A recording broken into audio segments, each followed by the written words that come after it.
Итак, всем добрый день, доброе утро. У нас новая неделька и новое видео на подходе. Будем наверстывать упущенное. Сразу скажу, по большей части данный материал будет, наверное, в торговом боте. Вот, но кое-что буду выкладывать на канал. Так что не переживайте, кто не в боте. Значит, сегодня я хотел поговорить не для, а по поводу того, как искать зоны интереса, зоны спроса и предложений, потому что не все могут себе позволить сидеть постоянно в графиках, следить, наблюдать. А если трейдинг по большей части это как ну, подработка, скажем, второстепенная такая работа, то таким образом на старших таймфреймах можно отмечать себе какие-то зоны интереса, от которых потом отталкиваться и просто чертить себе поддержку и сопротивление. На каком таймфрейме? Значит, это можно делать на часе, на 4 часах. Ну, кто такой небольшой средний срок торгует. И самое главное, как определять, где у нас пойдет продажа, где у нас пойдет покупка. Давайте сразу начнем с такой вещи, порисуем. Вообще момент разворота. То есть, что нужно цене, чтобы, давайте будем говорить, развернулся рынок, но я знаю, что многие против такого понятия, потому что рынки развернуть это сложно и дорого, но тем не менее локально на 15 минутке, на часе у нас есть, пусть это и коррекционные движения какие-то, но тем не менее будем считать это разворотом рынка. И для такого наглядного примера можно взять любую тяжелую вещь, потому что речь пойдет о кинетической энергии, будь то какой-то снежный ком, будь то машина, которая там едет куда-то вперед. Я не такой художник, но пусть это будет машина. Вот. И когда, значит, что-то, ну, будем говорить сейчас про шорты, летит или едет, нам нужно, я не знаю, как в физике обозначается энергия, в общем, остановить вот эту движущуюся силу и развернуть ее наверх. Соответственно, если мы видим, что у нас при движении идет, так, ну давайте будем рисовать красными объемами, увеличение объема, который в дальнейшем в точке разворота начинает менять цвет и становится больше, либо равен. Это как раз говорит о том, что продажи сильно давят, но покупатель здесь начинает брать игру в свои руки и разворачивать, идти на коррекцию. То же самое с машиной. Когда она едет, допустим, вперед, надо всю эту массу остановить и развернуть назад, ну или толкнуть назад. Если мы говорим здесь о вертикальных объемах, соответственно, нам нужно понять, есть ли здесь вообще покупатель, да, потому что это, ну, может быть, какая-то там, не знаю, отпустили продажи, и это буквально на чем-то, на каких-то коротких лонгах это отъехало, а потом дальше пойдет вниз. Для этого у нас существует дельта, не кумулятивная, а вертикальная. И, собственно, давайте сразу пойдем уже от графика плясать.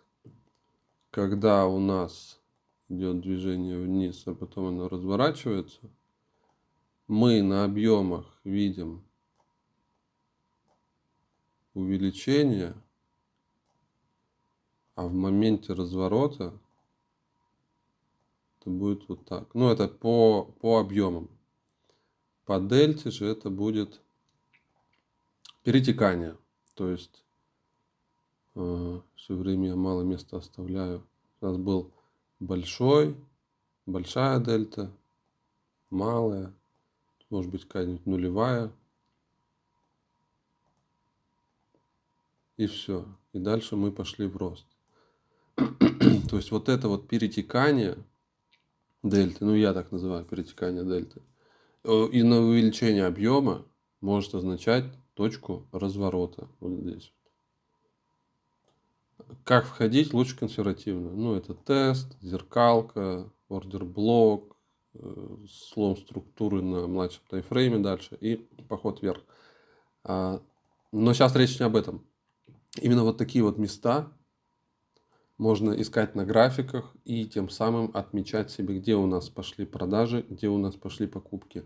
Это будет работать в большинстве случаев, но, как вы должны понимать, не всегда это будет означать какой-то разворот стопроцентный. Я имею в виду стопроцентный. Если взять рынок Форекс, мы можем даже вслепую вот так вот посмотреть. Вот у нас есть дельта.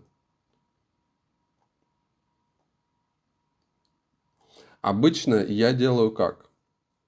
Мне нужен какой-то всплеск. Я, честно говоря, не помню сейчас, какие объемы должны быть по дельте. Ну, в среднем, наверное, около вот 2000, чтобы был какой-то аномальный всплеск. А по битку могу сразу сказать, я на часе делаю в районе 3,5-4 тысячи. Ну, вот этого значения. Когда там начинает ее колбасить, соответственно, для меня появляется какая-то зона интереса. И здесь же мы можем все вот это вот отметить. Как у нас перетекало сюда, ослабление, сюда, набор,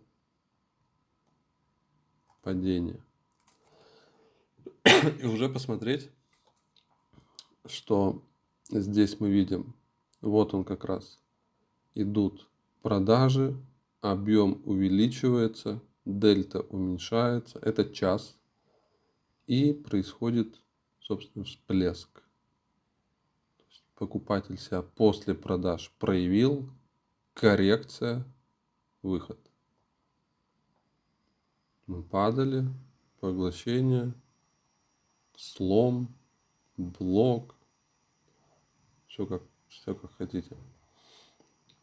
То же самое здесь. Когда мы видим, идет увеличение объема, да, не идеально, то есть здесь не перекрыт этот объем. Ваше право работать как угодно. Либо смотреть объем чуть меньше, либо ждать все-таки вот таких ситуаций, когда идет малый объем, цена двигается, и потом на всплеске вот эта зона покупателя. Дельта вышла, отсюда мы рассматриваем лонг. Не всегда такое будет. То есть здесь вы видите, как у нас... ну это вечерка, это ночь вообще. То есть здесь как таковой ликвидности не бывает, только если рассматривать что-то вот в таком духе, когда уже Азия и Европа. Здесь у нас цена пошла вниз и, значит, отметили для себя какую-то интересную зону. Вот, таким образом, когда, скажем, мы видим вот такую ситуацию, мы можем посмотреть, что было здесь. Где здесь был продавец? Объем растет, продажи. Дельта перетекает. Уже мы можем для себя поставить что-то в таком роде. Дальше мы пришли, у нас произошел разворот, мы смотрим на объемах, все выросло, здесь перетекание. Все, здесь мы можем себе поставить уже зону покупок.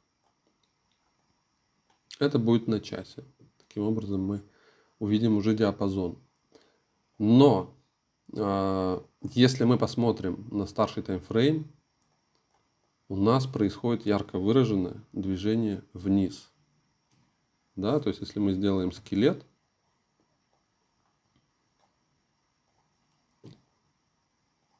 мы увидим, что у нас цена идет вниз. И не факт, что мы здесь вот прямо развернемся, и у нас пойдет вот такая ситуация, такая история. Здесь может быть отскок. То есть здесь вполне... здесь у нас, во-первых, стоит пок.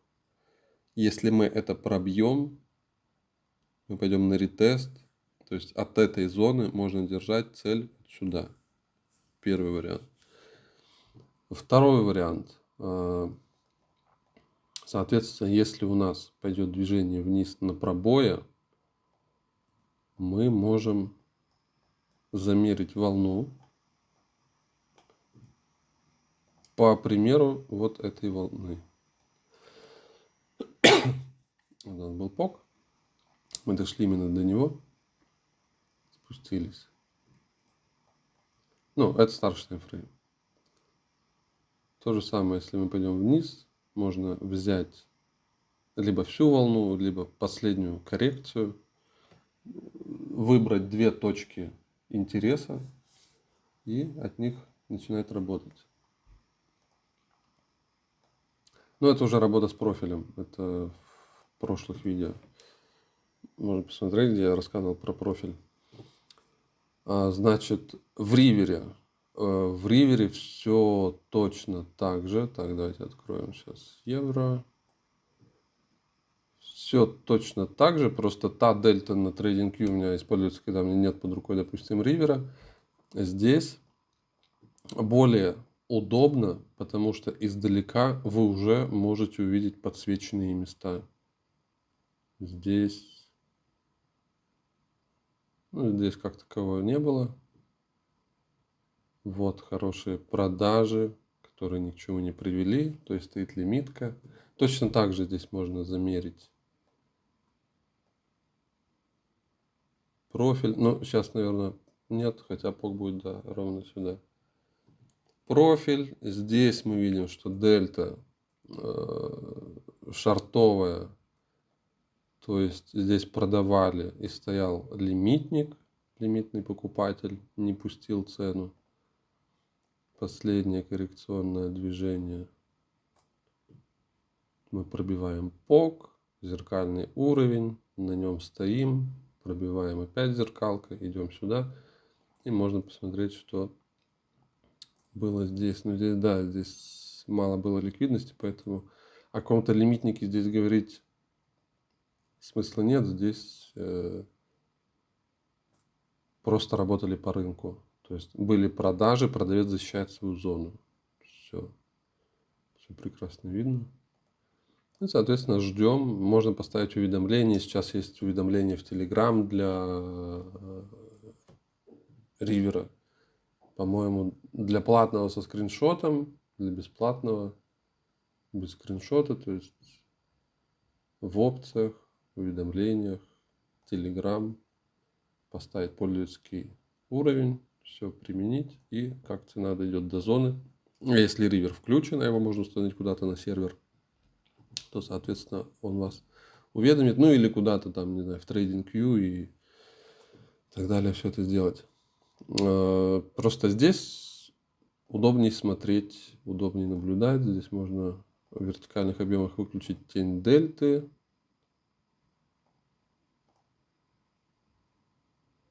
Вот. Все. И когда какие-то будут превышения объемов, то, соответственно, ривер подсветит это, уведомит. И уже можно спокойно работать. Здесь мы вот стоим на поке. Постояли. Жду выход. Но я так, чисто свое мнение скажу, что я хотел бы прийти вот сюда, на заполнение баланса. То есть, чтобы это было нечто такое, на чем, на ликвидности которой потом можно будет, ну, как-нибудь вот так вот, наверное, и не обновить, и полететь. То есть сделать что-то вот такого плана. А говорить о смене тренде придется, когда мы обновим на старшем таймфрейме хай. Соответственно, последний хай у нас был здесь. То есть, когда мы не знаю, выйдем. Может быть, мы сделаем это таким образом, у нас будет голова, плечи. И тут уже смотреть на ретесте, может быть, и откуда с этой зоны. Сейчас следует, наверное, замерить вот так. Ну да, вот у нас все объемы. Тут был лимитник. И пойти наверх. Вот, любой актив, что там, не знаю, ну вот, да, у меня тут уже все разрисовано. Давайте фунта посмотрим.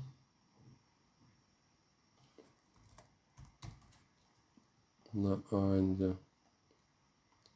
Так, это нам не надо. Вот, все то же самое. Видим перетекание дельты, объем, покупки. Пришли сюда же, пошли наверх. Смотрим, что здесь. Покупки.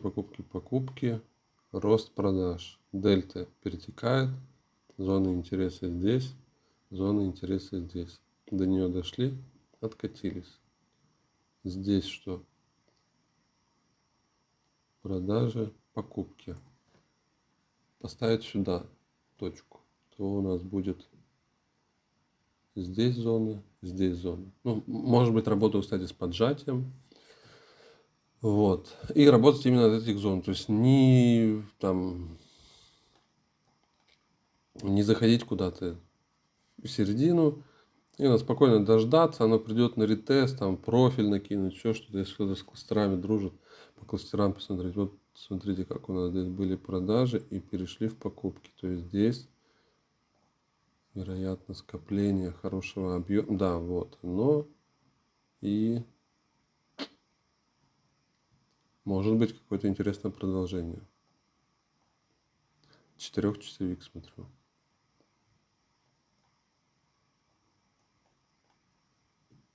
На часе пришли, не обновили. Коррекция. Хотя, знаете, у меня была здесь мысль, вот здесь был слом, и мы до него дошли. И я бы думал отсюда откуда-нибудь... Ну, кстати, да, могу снять вот здесь ликвидность. Очень ровно стоит лимитка. Подснять и от блока. Вот. Отсюда как раз, да, сняло, пошло. Хорошая точка для входа. Посмотрим. Вот. Ну, надеюсь, понятно все объяснил, понятно показал. И это вам пригодится для более такой спокойной торговли. Вот. Как-то так. Всем спасибо.